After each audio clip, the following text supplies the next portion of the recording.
बाहर से कमला दरवाजे को बुरी तरह से पीट रही थी और दरवाजे के अंदर खड़े ये पांचों अपनी खौफ से भरी आंखों से सामने की तरफ देख रहे थे। एक आदमी एक खूंटे के सहारे लटका हुआ था।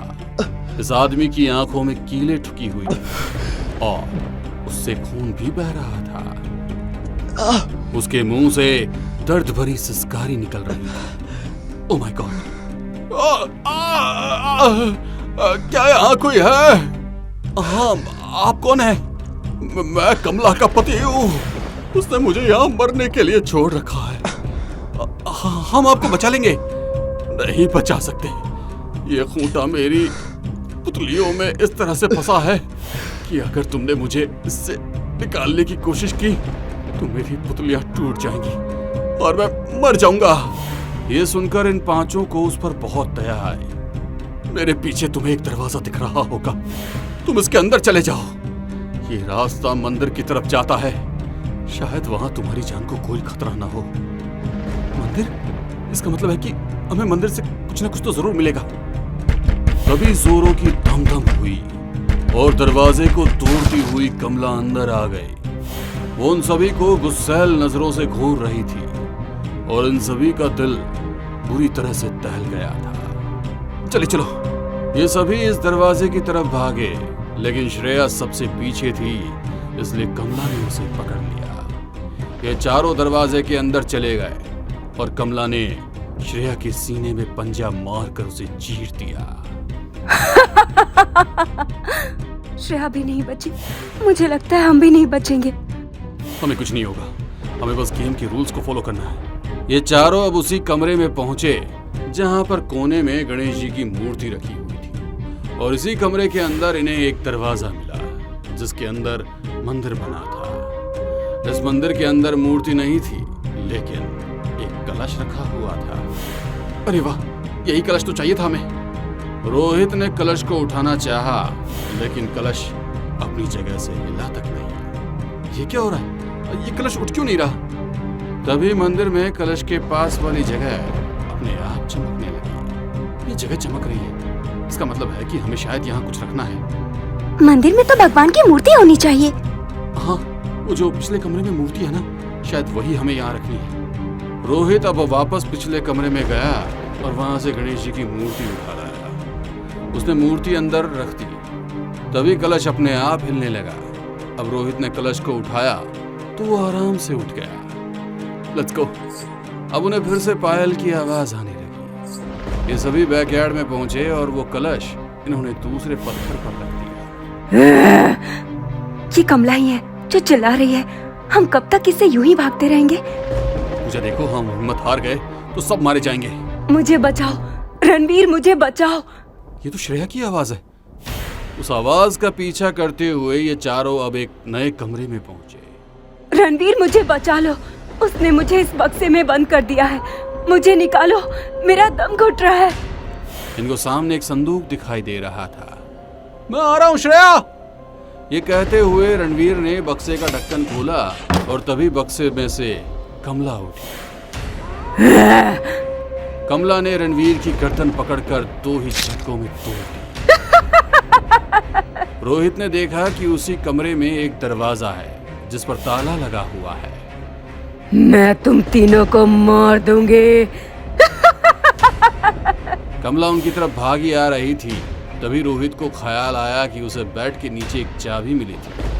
रणवीर ने उस चाबी को निकाला और उसकी मदद से ताला खुल गया। कमला इन तीनों तक पहुंचती उससे पहले ही दरवाजा खुल गया और ये सभी उसके अंदर से वापस मंदिर में पहुंच गए। हम फिर से मंदिर कैसे आ गए? अब घुंघरू की आवाज भी बंद हो चुकी थी। अब हमें ये करना है। मैं घूम घूम कर अब थक चुकी हूँ, बुरी तरह थक चुकी हूँ मैं। हम यहाँ लगभग सभी कमरों में जा चुके हैं। बस हमें कॉरिडोर के अंत में जो कमरे हैं वही देखने बाकी है। चलो चलो वहीं चलते हैं। पूजा और मानसी बहुत डरी हुई थी, लेकिन उन्हें पता था कि जान बचानी है तो उनको ये गेम आगे खेलता रहना होगा। ये तीनों धीरे धीरे कॉरिडोर में आगे बढ़ रहे थे। तभी किसी चीज से इनका पैर टकराया। इन्होंने नीचे देखा तो ये जमीन पर लगा हुआ दरवाजा था। जमीन पर दरवाजा? जरूर बेसमेंट में जाता होगा।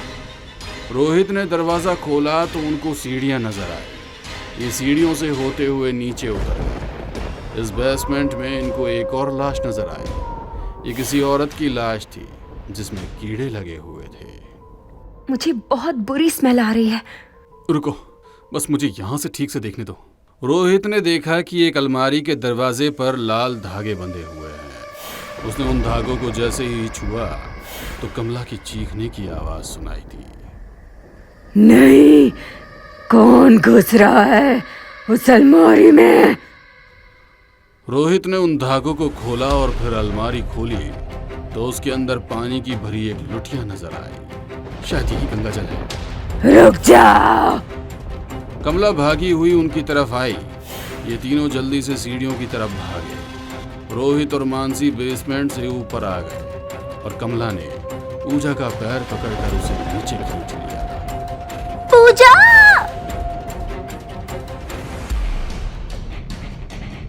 कमला ने पूजा के पेट में पंजा मारकर उसे वहीं ढेर कर दिया। नहीं!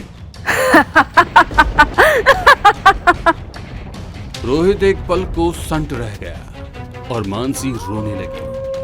रोहित ने मानसी का हाथ थामा। चलो मानसी, ये टाइम रोने का नहीं है। ये दोनों अब उस लुटिया के साथ वापस बैकयार्ड में आ गए और तीसरे पत्थर पर रोहित ने उस गंगा जल की लुटिया को रख दिया। उसके रखते ही कमला के चीखने की फिर से आवाज आई। नहीं, नहीं छोड़ूंगी। अब बस वही एक जगह बची है, वो आखिरी दरवाजा। हाँ, जल्दी चलो, मुझे बहुत डर लग रहा है। ये दोनों आगे बढ़ने लगे थे, तभी मंत्रों की आवाज गूंजी। श्रावणी, दीपानी निष्क्रिया कुवंतो। उसके मंत्र पढ़ते ही घर की सभी लाइट्स फ्लिप करने लगी। ऐसे में इन दोनों को चलने में बहुत परेशानी होने लगी। कुछ कदम चलने के बाद ये उस आखिरी दरवाजे पर भी पहुंच गए। अंदर जाने पर इनको सामने एक शेल्फ नजर आया जहां पर बहुत सारी किताबें रखी हुई थी। इतनी सारी किताबें? क्या इसमें हनुमान चालीसा छिपी है? हाँ, वो सिर्फ इन्हीं किताबों में होगी। इन दोनों ने जल्दी जल्दी किताबों को खिसका कर उन्हें चेक करना शुरू किया। एक एक किताब का कवर ये देखते और उसे पीछे खिसका देते। काफी देर देखने के बाद सभी किताबों को ये खिसका चुके थे और अब शेल्फ में आगे कुछ भी नहीं था। तुमको मिली? नहीं मिली। यहाँ नहीं है तो फिर कहाँ हो सकती है? रोहित और मानसी अब परेशान हो उठे थे। रोहित ने अपने दिमाग पर जोर दिया तो उसे कुछ याद आया। मैंने अभी एक किताब देखी थी जिसके अंदर कोई पर्ची लगी हुई थी। उसने वापस से कुछ किताबों को खिसकाया और उसे एक किताब मिली। इस किताब में एक पर्ची लगी हुई थी। रोहित ने उस पर्ची को निकाला ही था कि अचानक से दीवार को तोड़ते हुए कमला का भयानक हाथ आया और उसने रोहित की गर्दन पकड़ ली। रोहित! दीवार को पूरी तरह से तोड़कर कमला अब उस कमरे में आ गई। उसने दूसरे पंजे को रोहित के मुंह पर मारा। खूंखार नाखूनों वाले उस पंजे ने रोहित के चेहरे पर ऐसी खरोंचें दी कि उसके मुंह से खून निकला।